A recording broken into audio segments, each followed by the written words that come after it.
రూ. 7 కడితే నెలకు 5,000 పెన్షన్ వస్తుందన్న విషయం మీకు తెలుసా? ఆ ప్రభుత్వ పథకం ఏమిటో మనం ఈ వీడియోలో కంప్లీట్ ఇన్ఫర్మేషన్ తెలుసుకుందాం. అటల్ పెన్షన్ యోజన. ఈ పథకాన్ని 2015 సంవత్సరం మే 9వ తేదీన ప్రధానమంత్రి నరేంద్ర మోడీ ప్రారంభించారు. ఈ పథకం ద్వారా చందాదారుడు చెల్లించే మొత్తాన్ని బట్టి నిర్దేశిత పెన్షన్ అందజేయడం జరుగుతుంది. మీరు వృద్ధాప్యంలో లేదా 60 ఏళ్లు దాటాక పెన్షన్ గురించి ఆందోళన చెందాల్సిన అవసరం లేదు. అయితే రోజుకు కేవలం రూ. 7 పెట్టుబడి పెట్టడం ద్వారా ఈ ఆలోచన నుండి బయటపడవచ్చు. ప్రభుత్వ పథకంలో ప్రతి నెల 5,000 కనీస పెన్షన్ లభిస్తుంది. ఈ పథకం ప్రయోజనాలు కూడా చాలా ఎక్కువగా ఉన్నాయి. ఇందులో చేరిన వారి సంఖ్య కూడా వేగంగా పెరుగుతుంది. గత సంవత్సరంలోనే 1.17 కోట్ల మంది ఈ అటల్ పెన్షన్ పథకంలో చేరారు అంటే అర్థం చేసుకోవచ్చు. అలాగే ఈ పథకంలో చేరిన మొత్తం సంఖ్య రూపాయలు 7.60 లక్షల కోట్లు దాటింది. అటల్ పెన్షన్ యోజన గత ఏడాది 2024-25 ఆర్థిక సంవత్సరంలో 1.17 కోట్ల మంది ప్రజలు అటల్ పెన్షన్ పథకంలో చేరారు. దీంతో ఈ పథకంలో చేరిన వారి మొత్తం సంఖ్య 7.60 కోట్లకు చేరుకుంది. అంటే ఈ పథకం కింద ఉన్న మొత్తం పెట్టుబడులు రూపాయలు 44,780 కోట్లకు పైగా పెరిగాయి. ఇప్పటి వరకు దీనిపై సగటు వార్షిక రాబడి 9.11% ఉంది. ప్రత్యేక విషయం ఏమిటంటే PFRDA ప్రకారం 2024-25లో ఈ స్కీమ్లో చేరిన కొత్త వాళ్ళల్లో 55% మంది మహిళలే.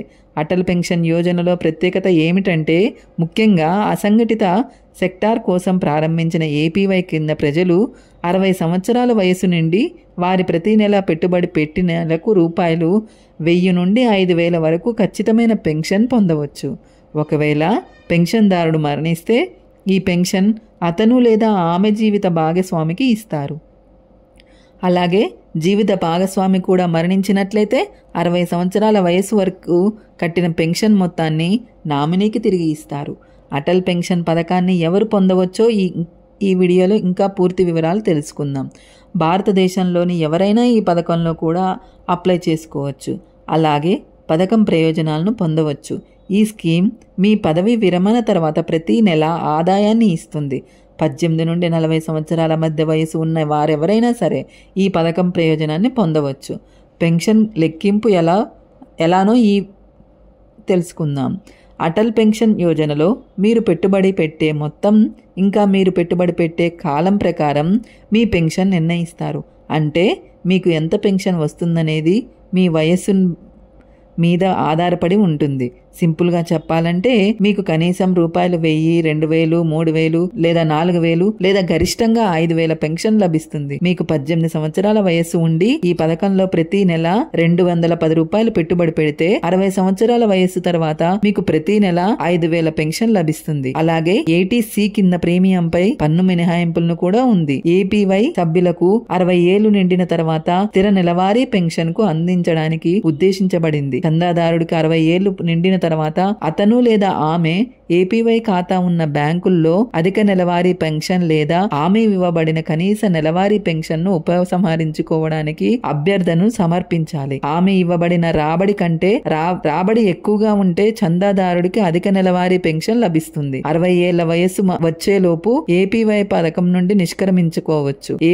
APY నిష్క్రమణ అనుమతించబడుతుంది. ప్రభుత్వం నుండి సహా కాంట్రిబ్యూషన్ తో పాటు APY పథకాన్ని చందాదారుడు ఎంచుకున్నట్లయితే మరియు భవిష్యత్తులో APY పథకం నుండి స్వచ్ఛంద నిష్క్రమణను ఎంచుకుంటే అతను లేదా ఆమె పథకం కోసం చేసిన విరాళాలను సంపాదించిన నికర వాస్తవ ఆదాయంతో పాటు అందుకుంటారు. అయితే ఖాతా నిర్వహణ ఛార్జీలు తగ్గించబడతాయి.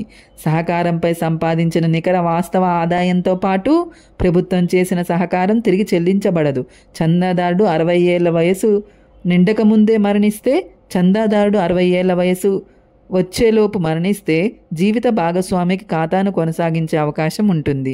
ఖాతా జీవిత భాగస్వామి పేరుతో ఉంటుంది మరియు అసలు చందాదారుడికి 60 ఏళ్ల వయసు వచ్చే వరకు విరాళాలు చెల్లించాలి.